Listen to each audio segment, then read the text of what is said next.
La Chine ne se contente pas de créer des sources d'énergie propres et intelligentes sans savoir où les utiliser.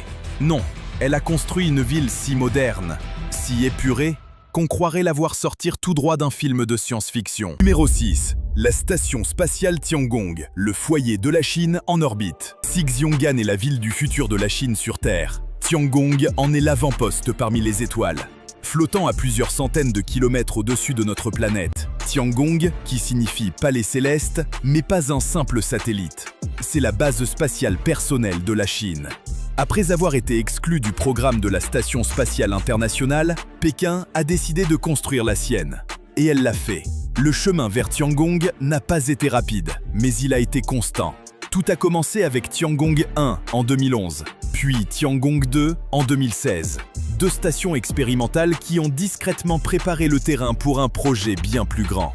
Le véritable bond en avant est survenu le 29 avril 2021, lorsque Tianhe, l'harmonie des cieux, le module central, a été lancé en orbite.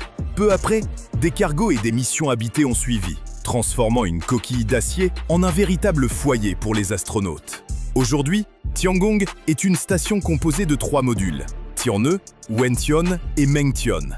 Achevée en 2022, elle héberge généralement 3 astronautes pour des séjours de 6 mois, mais peut en accueillir jusqu'à 6 lors des changements d'équipage. Certes, elle est plus petite que l'ISS, mais elle regorge de technologies de pointe et d'ambition. À l'intérieur, les astronautes mènent des expériences en sciences de la vie, en sciences des matériaux et en astronomie, ouvrant la voie à des missions spatiales plus lointaines.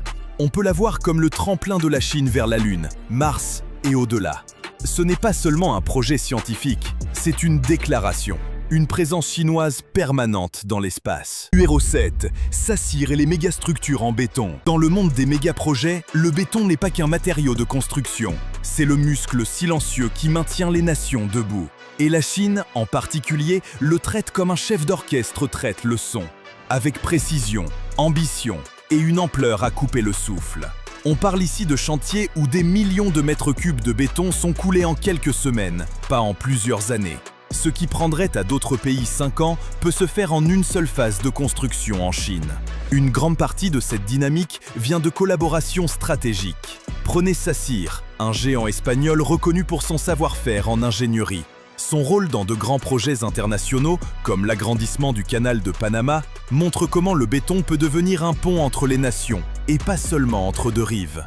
Ce chantier à lui seul a nécessité plus de 4 millions de mètres cubes de béton, et a redéfini les routes maritimes mondiales.